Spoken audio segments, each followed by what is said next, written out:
Hey guys, welcome back. Today we're doing another video, and it's the Tomb of Remorse weapons. This will be part 1 just because there's so many of them.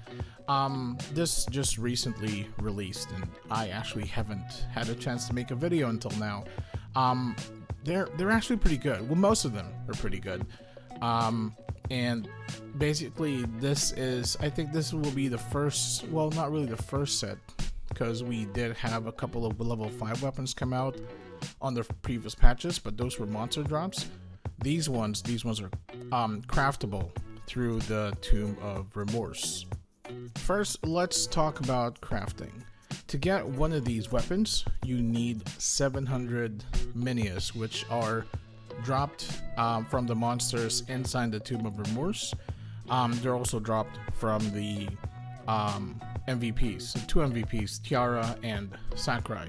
If you're an Imperial Guard player and you're trying to get the Gladius or the Spear, you basically get a box because it comes with the Aegis, which actually combos with it. Only the Imperial Guard gets the shield combo, only they can wear it as well. Everybody else gets 2 weapon options. Now, it's important to note that these are level 5 weapons, and they have level 230 level requirement, and there's 2 slots on each of them, apart from the Aegis, which has a single slot because it's a shield. First, let's take a look at the weapon for the Dragon Knight, the Ponitensha. I'm not sure if I'm pronouncing that properly. Ensis. Attack plus 10%. You get 10% more damage for Storm Slash, and for every 2 refines, you get 3% more damage for Ignition Break. At plus 7, you get minus 10% VCT. At plus 9, you get 25% more damage for Ignition Break. And at plus 11, you get 0.7 second cooldown reduction of Ignition Break. Now, because these are level 5 weapons, you can grade them up to grade B. Only 3 grades. So grade D, Storm Slash damage plus 5%. Grade C, Storm Slash damage plus 8% plus an additional P attack plus 1, and grade B, you get Storm Slash damage plus 12% and POW plus 2. It's pretty good. It's actually a good F2P option for Ignition Break. Not that it's going to, I guess, replace Full Force or any other weapons, but you know, because these are level 5 weapons, the scale of upgrading them is actually a lot higher than when you compare it to, let's say, level 4 weapons, or 3 or 2 or 1. Next, Ponitensha Catapulta. Still for Dragon Knight, attack plus 10%. Madness Crusher plus 10% damage. Every 2 refines, you get 3% more damage for 100 spears. VCT reduction minus 10% at plus 7. At plus 9, you get 25% more damage for 100 spears. And at plus 11, you get minus 2 seconds cooldown for 100 spears. For grading, grade D, you get Madness Crusher plus 5%, grade C, that's plus 8%, and P attack plus 1, and grade B, you get the 12% more damage for Madness Crusher plus POW plus 2. I really like this just because, you know, 100 Spears is getting a level 5 weapon that's actually good in terms of scaling the damage, because it doesn't really have a lot of support, so to speak. But at the same time, it is a 2-hand spear, so that sort of limits your defense because you can't wear a shield. So, I mean, it's pretty good. It's kind of similar to the Sin weapon. I forgot what it's called, but yeah, it's basically a 2-hand spear. So you get more for attack, but def-wise, yeah, it's not something that I would use, but you know, if you want more damage for 100 spears, this might be the spear for you. Next, Ponitensha Gladius for the Imperial Guard. M attack plus 250, M attack plus 10%, 10% more damage for cross rain and every 2 refines, you get 4% more damage for Genesis Ray. At plus 7, you get 10% VCT reduction. Plus 9, you get 25% damage for Genesis Ray, and at plus 11, you get 10% more damage for Holy Property Magic. For grading, grade D, you get cross range damage plus 5%, grade C plus 8%, and SM attack plus 1. For grade B, you get 12% cross rating damage plus SPL plus 1. Now, it's important to note that Genesis Ray hasn't really been getting a lot of support lately, apart from the other stuff that came out, possibly from, EDA Somatology Lab. But this is actually something pretty good, because a lot of people have sort of stopped playing Genesis Ray just because, it's not like it's not really viable, but Cannon Spear actually feels or plays a lot better for a lot of people. So yeah, hopefully, this might be a good weapon to actually get those people, especially Imperial Guard players, back into the whole Magic Genesis Ray sort of, I guess, build, so if you know what I mean. Next, the Ponitensha Asta, still for the Imperial Guard, attack plus 10%, over/slash damage plus 10%. For every 2 refines, you get 3% more damage for Overbrand. At plus 7, you get VCT minus 10%. Plus 9, 25% more damage for Overbrand. And plus 11, you get 10% melee physical damage. Now for grading, you get 5% over/slash damage at grade D. Grade C, that's 8% with additional P attack 1. Grade B, you get 12% over/slash damage and pound plus 1 this time. This is actually good because it's a spear as well, And a lot of players have been playing, I guess, Cannon Spear Overbrand, just the whole Royal Guard and Imperial Guard sort of thing. So this for me is a welcome, a welcome update for a lot of the Imperial Guard players. Now, to combo with both the Gladius and the Asta, you have the Ponitensha Aegis, which is only for Imperial Guards. So you get HP and SP plus 5%, Def plus 50, MDef plus 10 per 3 refines. And when you equip it with either the Gladius or the Asta, you get 10% attack speed and 10% all property damage. Now, for grading, this actually improves your shield shooting skills. So 5% shield shooting damage, grade D, grade C plus 8%, grade B plus 12% with PAL plus 1 and then SPL plus 1. Which, for me, it's not bad, but at the same time, there's better, I guess, shields out there. Possibly the Geffen Knight Arena shields are actually pretty good. Plus, you can actually enchant it with boss damage, boss penetration, up to 60%, between 30 to 60%, I think. It gets quite expensive, but if you're looking at F2P shields, that might be the way to go rather than this. But obviously, if you want to run the combo, this is perfectly fine. Next, Ponitensha Axia for the Meister, attack plus 10%, Axe Stomp damage plus 10%. Every 2 refines, you get 3% more damage for Axe Tornado, and plus 7, you get 10% attack speed, plus 9, 25% Axe Tornado damage, and plus 11, you get 15% physical damage to all sizes. This is actually pretty good. Now, it's also indestructible, so like all of their axes, in a sense. Plus, you can grade it. Axe Stomp damage plus 5%, 8%, 12% as you grade it up. For grade C, you get P attack plus 1. For grade B, you get POW plus 2. This is actually pretty solid in terms of Axe Tornado builds. It would actually be easier to run it, how do you say this, cheap, I guess cheap, like nowadays Axe Tornado builds are actually quite cheap to run. It's just the whole cooldown reduction that you have to worry about. Most of the time it's actually incorporated into the weapon. This, however, does not. So you would most likely have to rely on the mechanic stone garment, I believe, and then the headgear. So yeah, you can work it around, but still level 5 weapon that has 15% physical damage to all sizes, as well as the 25% and the 3% per 2 refines damage for Axe Tornado. This is actually pretty solid. Next, the Ponitensha Clava, I don't know. Meister, attack plus 10%, Axe Stomp damage plus 10%, Knuckle Boost damage plus 3% per 2 refines. Now, plus 7, you get 10% VCT reduction. At plus 9, you get 25% Vulcan arm damage. Plus 11, you get 25% arm cannon damage.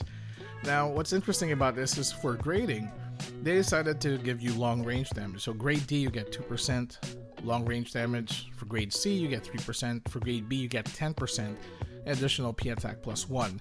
And it's also indestructible. Now, the one thing I love about this is because it actually incorporates the Knuckle Boost, Vulcan Arm, and Arm Cannon builds into one.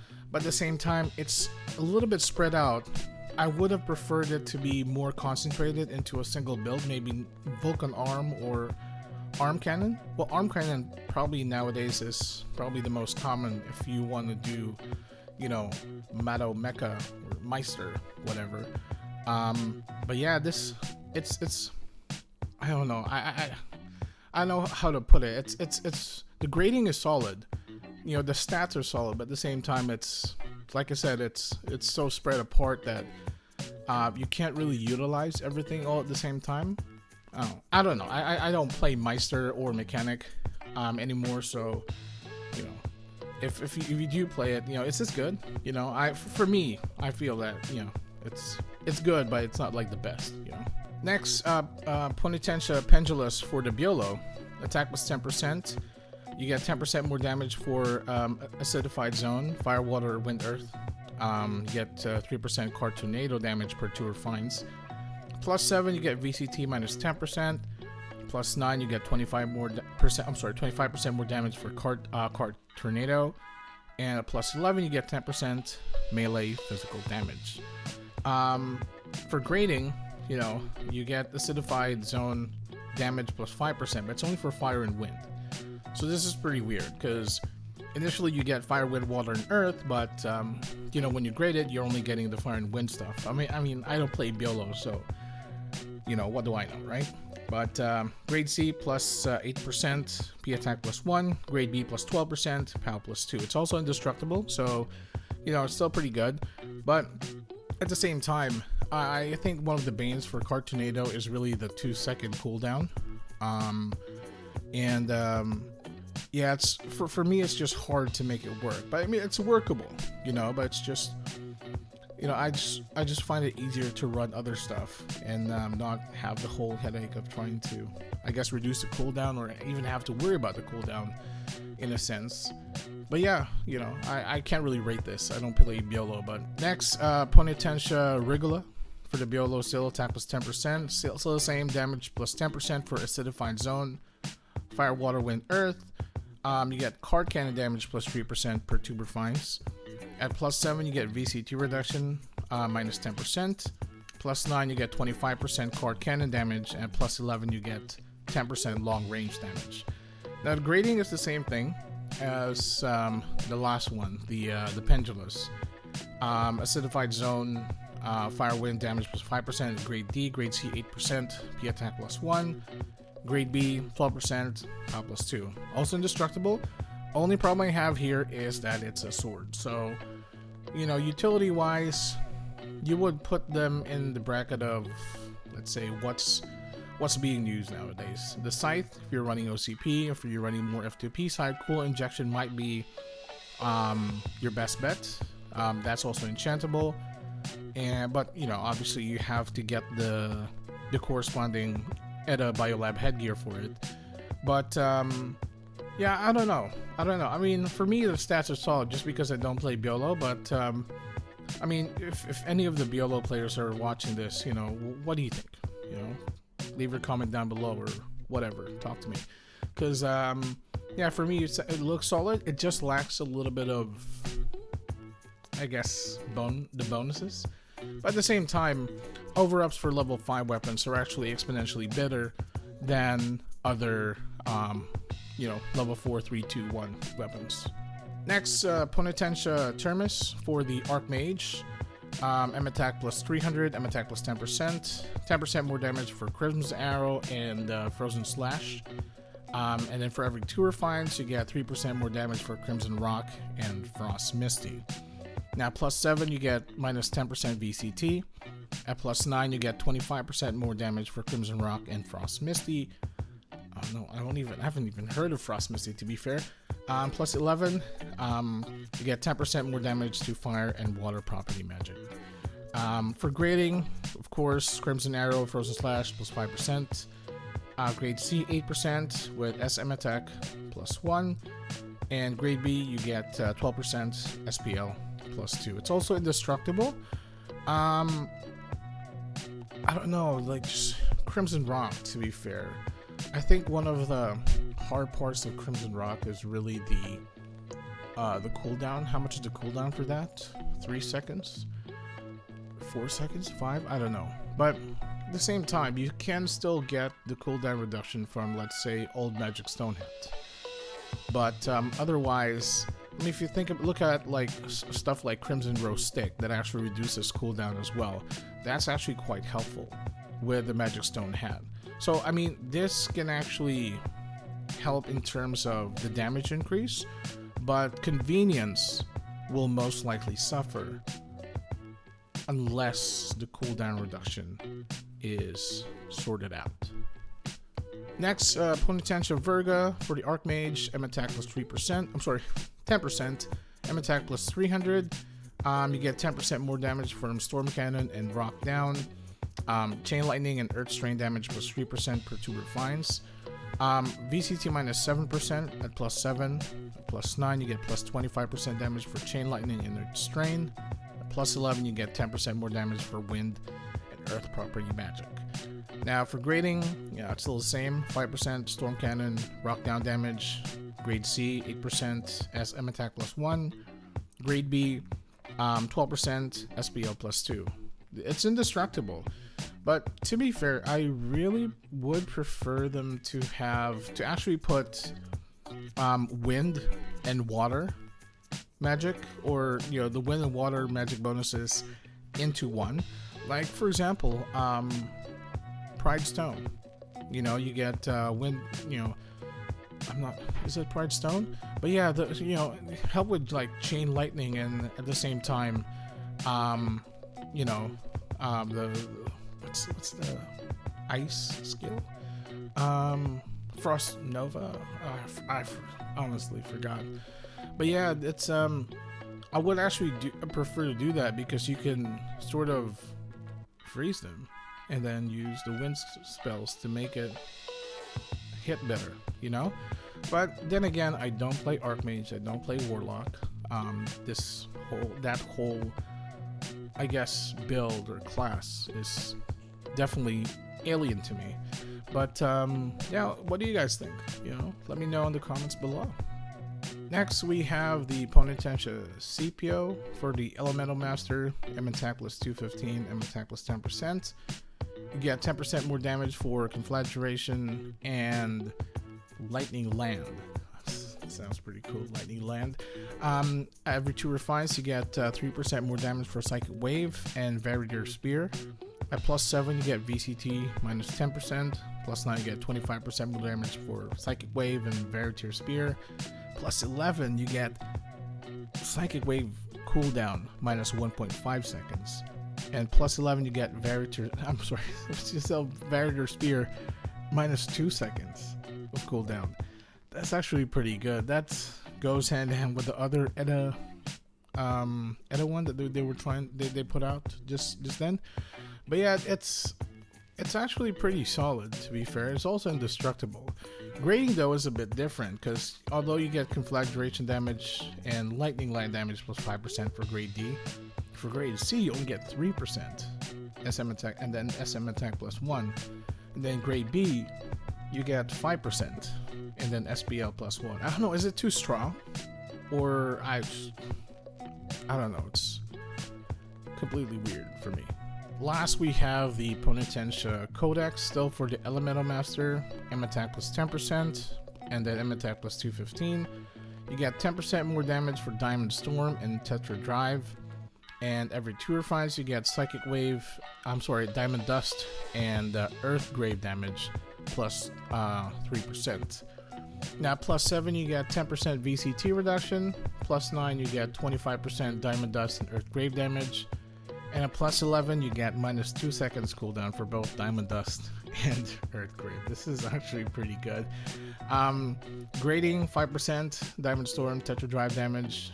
For C, 8% SM attack plus 1. Grade B, you get 12% SPL +1. It's also indestructible. This is actually pretty solid, guys, to be fair. It's I mean, the elemental master thing, both are actually pretty good in terms of the cooldown reduction.